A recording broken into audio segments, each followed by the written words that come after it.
اور یہ کرنا کیا ہے، یہ سیکھنے کے لیے ہی تو اللہ نے سب سے پہلے ہمیں ایک حکم دیا. آپ دیکھیے اس قیامت تک کے انسانوں کی ہدایت کے لیے قرآن اللہ نے نازل کیا. اس قرآن کا سب سے پہلا پیغام آپ کے میرے لیے کیا تھا؟ اللہ کا نماز پڑھو نہیں، اقیم الصلاۃ نہیں تھا، آتو الزکاۃ زکات دو نہیں، الحج اشہر معلومات واتم الحج والعمرۃ للہ نہیں، حج عمرے کا حکم نہیں تھا. فلا تقل لهما اف ولا تنهرهما، ماں باپ کو اف نہ کو نہیں، یہ بھی حکم پہلے نازل. سب سے پہلے اللہ تعالیٰ نے کیا حکم نازل کیا؟ کوئی بتائے گا؟ پہلی آیت، ہاں ماشاءاللہ بزرگوں زبردست، اقرأ بسم ربک الذی خلق، پڑھو اپنے رب کے نام سے جس نے تمہیں پیدا کیا. یہ ہے قرآن کا سب سے پہلا پیغام. مسلمان قوم، اسلامی تہذیب، اسلامیات، رسول اللہ کی محبت، ان سب چیزوں کی بقا کے لیے جو پہلا قدم آپ نے اور میں نے اٹھانا ہے نا، وہ اللہ نے قرآن کریم کے اندر سب سے پہلی آیت میں بیان کیا. اقرأ بسم ربک الذی خلق، پڑھو اپنے رب کے نام سے. سوچئے میرے دوستو، ہم پڑھتے کتنا؟ اسلام کے نام پہ پلتے ضرور ہیں، پل لیں، بچپن سے اذان ہو گئی اور کانوں میں پلے کھا رہے ہیں، اللہ کے نام پر کھا رہے ہیں، رسول اللہ کے نام پہ کھا رہے ہیں. اور اچھی بات ہے بھائی، اللہ رسول کے نام پہ ہی کھانا چاہیے، اللہ ہمیں مرتے دم تک انہی ناموں پر کھاتا رکھے. لیکن دوستو خالی پلنا تو کافی نہیں ہے نا، پلنے کے ساتھ ساتھ پڑھنا بھی ہے. یہ ہمارا فریضہ ہے. جب تک ہم پڑھیں گے نہیں، یقین مانے ہمیں پتہ ہی نہیں لگے گا کہ ہو کیا رہا ہے، ہو اور ہوگا کیا، اور کرنا کیا ہے، اور کرنا کیسے ہے. اور جب تک یہ ہمیں پتہ نہیں لگے گا نا، تو ہم خالی بریانی کی دیگیں تو صاف کر سکیں گے، لیکن کبھی بھی اس دنیا سے رسول اللہ کی گستاخی کو ختم کر کے اس دنیا کو صاف نہیں کر سکیں گے. اگر آپ رسول اللہ کی حرمت، ان کی عظمت، ان کی شخصیت، ان کے ناموس کا پہرے دار بننا چاہتے ہو، تو اس کے لیے سب سے پہلے آپ کو پڑھنا ہوگا. پڑھنا ہوگا قرآن کیا کہتا ہے، پڑھنا ہوگا حدیثیں کیا کہتی ہیں، پڑھنا ہوگا یہ بزرگان دین قرآن و حدیث کو اپنے زمانے کے اندر پریکٹیکلی کیسے لے کے چلے ہیں. ان کی پریکٹسز کا نام ہے طریقت. پڑھنا ہوگا طریقت کو. جس تھیوری کو انہوں نے پریکٹیکل کا حصہ بنایا، اس تھیوری کا نام ہے شریعت. پڑھنا ہوگا شریعت کو. جب تک آپ اور میں پڑھیں گے نہیں، یقین مانیے کچھ بھی نہیں ہوگا. امام احمد رضا خان علیہ رحمہ نے پڑھا، پھر پڑھایا. اگر وہ پڑھے ہوئے نہ ہوتے تو وہ کس طرح ان فتنوں کا مقابلہ کرتے، ان بدعتوں کا مقابلہ کرتے، رسول اللہ کی عزت و ناموس سے دور کرنے کے لیے توحید کے نام پر، اللہ کی عظمت کے نام پر جو ایک خطرناک قسم کی سازش رچی گئی تھی، اس سازش کو وہ سمجھ کر مسلمانوں کو کیسے خبردار کرتے. انہوں نے پڑھا، انہوں نے قرآن کو پڑھا، انہوں نے حدیث کو پڑھا. یا آپ علماء سے بیان سنیں گے، 100 سے زیادہ علوم کے ماہر تھے، 1000 سے زیادہ کتابیں لکھی تھی، وغیرہ وغیرہ وغیرہ. لیکن بنیاد یہ ہے کہ زندگی بھر وہ اس میں لگے رہے کہ یا رسول اللہ، آپ کو انہیں مانا، انہیں جانا، نہ رکھا غیر سے کچھ کام. للہ الحمد، میں دنیا سے مسلمان گیا. مجھے انگریز سے کوئی کام نہیں ہے، مجھے پیسے والوں سے کوئی کام نہیں ہے، مجھے انگریز کے نام پر بک جانے والوں اور دین کا سودا کرنے والوں اور رسول اللہ کی حرمت اور عظمت کے اوپر تیر چلانے والوں سے کچھ لینا دینا نہیں ہے. میری ساری زندگی، میرا سب کچھ میرے رسول ہیں. میرے تو آپ ہی سب کچھ ہے، رحمت عالم. میں جی رہا ہوں زمانے میں آپ ہی کے لیے. یہ چیز تھی امام احمد رضا خان علیہ رحمہ کی، جو انہوں نے اپنے اندر بھی پیدا کی اور اپنے سے وابستہ لوگوں میں بھی پیدا کی. ہم میں بھی یہ پیدا ہوگی، لیکن کب؟ جب ہم علم کے تاروں کے ذریعے امام احمد رضا خان علیہ رحمہ کی PMT سے کنیکٹ ہو جائیں گے. ورنہ ہمارے بلب ہمیشہ ہی بجھے رہ جائیں گے. کب جلیں گے میرے دوستوں؟ مرنے کے بعد نہیں، آج ہمیں جلنا ہوگا. کچھ سوچ رہے ہوں گے، ارے مولانا صاحب ماشاءاللہ باتیں تو اچھی کی، ہم اپنے جوان بچوں کو پڑھائیں گے، اب تو ہمارے بال سفید ہو گئے، ہماری پڑھنے کی عمر تھوڑی ہے. آپ کو میں عرض کروں، حضور اکرم صلی اللہ علیہ وسلم پیغمبر ہے نا، پیغمبروں کے بعد 1,24,000 پیغمبر، ان پیغمبروں کے بعد امت میں سب سے افضل انسان کون ہے؟ کوئی بتائے؟ جن کا ہم خطبے میں نام سنتے ہیں. ہاں بالکل صحیح، حضرت ابو بکر صدیق رضی اللہ تعالیٰ عنہ. افضل البشر بعد الانبیاء بالتحقیق. تحقیق کے ساتھ، قرآن و سنت کی تحقیق کے ساتھ جو بات ثابت ہوئی ہے وہ یہ کہ حضرت ابو بکر صدیق رضی اللہ تعالیٰ عنہ پیغمبروں کے بعد سب سے افضل ہیں، سب سے افضل ہیں، سب سے افضل ہیں. یہ حضرت ابو بکر صدیق رضی اللہ تعالیٰ عنہ. آپ کو حیرت ہوگی، انہوں نے قرآن کا پہلا لفظ 40 سال کی عمر کے بعد پڑھا تھا. وہ کہہ سکتے تھے میری تو کوئی عمر ہی نہیں ہوئی، میری تو عمر نکل گئی، اب میں نہیں پڑھ سکتا، مجھے کوئی اور کام بتا دیجیے، میں بھی آ جاؤں گا محفل میں بیٹھ کر نیاز کھاؤں گا، پھر گھر چلا جاؤں گا، برکتیں ہو جائیں گی، لیکن میں پڑھ نہیں سکتا۔ نہیں، رسول اللہ نے ان کو بھی پڑھایا، انہوں نے پڑھا اور اتنا پڑھا اتنا پڑھا اتنا پڑھا کہ اللہ تعالیٰ نے انہیں پیغمبروں کے بعد سب سے افضل رتبہ عطا فرمایا۔ ہم غوث پاک کے ماننے والے ہیں نا، غوث پاک رضی اللہ تعالیٰ عنہ فرماتے ہیں درست العلم حتی صرت قطبہ، میں علم کا درس لیتا رہا، درس دین سیکھتا رہا، اللہ نے مجھے مقام قطبیت پر فائز فرما دیا۔ دین سیکھنا یہ میری اور آپ کی ضرورت ہے۔ اس دین کو سیکھنے کا ایک طریقہ وہی ہے کہ آپ درس قرآن میں آئیں، لیکن باقاعدہ علم سیکھیے، بہت آسان ہے۔ میں آپ کو ایک ادارے کا تعارف کراتا ہوں اور یہی میری گفتگو کا اختتام ہے۔ ہم نے اسلامک سینٹر کے نام سے ادارہ بنایا، ماشاءاللہ مفتی امجد صاحب مفتاح اسکالرز اکیڈمی کے نام سے ادارہ چلا رہے ہیں، اب تو بہت سارے ادارے بن گئے۔ ہم نے ٹارگٹ کیا پروفیشنلز کو۔ آپ کوئی پروفیشنل تعلیم حاصل کر رہے ہو، آپ ڈاکٹر بن رہے ہو، آپ انجینئر بن رہے ہو، کچھ بھی بن رہے ہو، یا آپ کسی بھی پروفیشن سے وابستہ ہو، آپ بزنس مین ہو، آپ کاروباری ہو، آپ کچھ بھی کرتے ہو، آپ کہیں پہ ملازم ہو، آپ انجینئر ہو، آپ کچھ بھی ہو، آپ کی مصروفیات کو ہم سمجھ سکتے ہیں، ذہن کی مشغولیت کو سمجھ سکتے ہیں، بیوی ہیں، بچے ہیں، گھر ہے، خاندان ہے، معاملات ہے، سوشل لائف بھی ہے، فائنینشیل لائف بھی ہے، فیملی لائف بھی ہے، اکنامیکل لائف بھی ہے، یہ سب ایجوکیشنل لائف بھی ہے، یہ سب چیزیں ہیں، لیکن ان سب چیزوں کے ساتھ ایک ریلیجیس لائف ہے، ایک لو ٹو پروفٹ محمد صلی اللہ علیہ وسلم، اس کی بھی تو زندگی ہے، ایک ٹو ایجوکیٹ اور سیلف، اس کی بھی تو لائف ہے، اپنے آپ کو سکھانے کی بھی تو زندگی ہے، ایک اسپریچول لائف بھی تو ہے، روحانی زندگی۔ اس کے لیے میرے دوستو 2 گھنٹے نکالیے بس، اتوار کے ایک دن آپ تشریف لائیں، اتوار کا ایک دن آپ تشریف لائیں، 3 گھنٹے کا ایک لیکچر ہوگا، وہ لیکچر اٹینڈ کریں، پھر چاہیں تو اپنے گھر میں روزانہ بیٹھیے، 1 گھنٹہ 2 گھنٹہ بیٹھ جائیے خلاص، اور چاہیں تو آپ اپنے گھر میں نہ پڑھیے، بالکل نہ پڑھیے، اس کا ہمارے پاس ایک سولوشن ہے، وہ آپ ہمارے ادارے میں آئیں گے تو ہم بتائیں گے، کتاب لے کر آئیں، وہیں ادارے میں بیٹھ کر کتاب کھولیں، وہیں بند کر کے گھر چلے جائیں، اور گھر پہ پڑھنا نہیں ہے۔ جب آپ کاروبار پر ہو نا تو خالی کاروبار کی سوچیں، اس وقت کتاب کھول کے نہ پڑھیے، جب آپ گھر پہ ہو تو بیوی بچوں کو دیکھیے، کتاب کھول کے نہ پڑھیے، لیکن پھر جب آپ مدرسے میں تشریف لائیں نا تو پھر کاروبار پہ چھوڑ کے آئیں، بیوی بچوں کو گھر پہ چھوڑ کے آئیں، اور خود کتاب کھول کے بیٹھ جائیں، بھائی یہیں پہ پڑھیں، یہیں کتاب بند کر کے چلے جائیں۔ 5 سال بعد آپ انشاءاللہ اس لیول پر ہوں گے کہ قرآن آپ کے سینوں میں مکمل اتر چکا ہوا ہوگا، عربی کے اندر آپ کا لیول یہ ہوگا، 1 سال بعد یہ آپ کا لیول یہ ہوگا کہ جب آپ تراویح میں کھڑے ہو کر قرآن سن رہے ہوں گے نا تو 70% سے زیادہ قرآن آپ کو سمجھ میں آ رہا ہوگا۔ 1 سال بعد یہ آپ کا لیول ہوگا، 1 سال کے اندر آپ کو کوئی ضرورت نہیں ہے کسی فرقے کے مولوی کے ترجمہ پڑھنے کی، آپ کو ڈائریکٹ عربی آئے گی، آپ ڈائریکٹ عربی کی بخاری کو کھول کر ایسے پڑھ رہے ہوں گے جیسے اردو کا اخبار آپ پڑھ رہے ہوتے ہیں۔ اس علم کی طرف آئیے، جب آپ علم سیکھ لو گے نا پھر آپ کو پتہ لگے گا کہ بچوں کی تربیت کیسے کرنی ہے، نسل کو لے کر آگے کیسے بڑھنا ہے۔ آج کے دور کے اندر اسلام کے نفاذ کے لیے آپ اپنے کاروبار کے ذریعے، اپنے پروفیشن کے ذریعے، اپنی فیلڈ کے ذریعے کیسے کردار ادا کر سکتے ہیں، یہ ایک پیغام ہے، پیغام علم، دعوت علم۔ امام احمد رضا خان کا کمال یہ تھا کہ انہوں نے جہالت کی پٹیوں کو پاٹ کر لوگوں کو علم کی نور سے آگاہ کر کے، آشنا کر کے رسول اللہ کے قدموں میں ڈھیر کر دیا تھا، ان کے قدموں میں بٹھا دیا تھا۔ یہ علم تھا جس نے لوگوں کو رہنمائی کا فریضہ سر انجام دینے کے لیے امام احمد رضا خان علیہ رحمہ کو تیار کیا تھا۔ آئیے دوستو میں بھی ذہن بناؤں، آپ بھی ارادہ کر لیں کہ انشاءاللہ ہم سب علم سے وابستہ ہوں گے۔ اللہ مجھے اور آپ کو عمل کی توفیق عطا فرمائے۔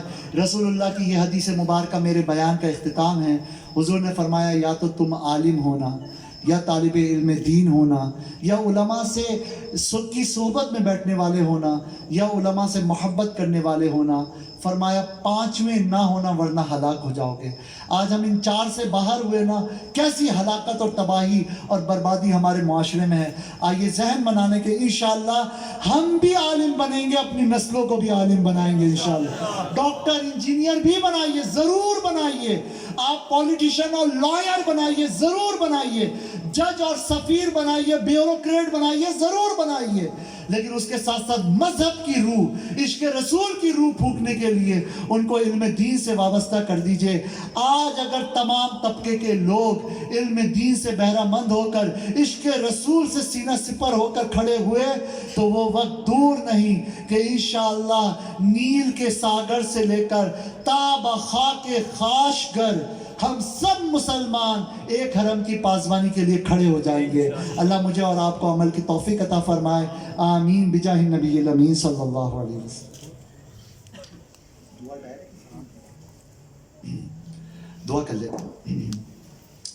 الحمدللہ رب العالمین والصلاة والسلام علی سید الانبیاء والمرسلین۔ اللہم ربنا آتنا فی الدنیا حسنة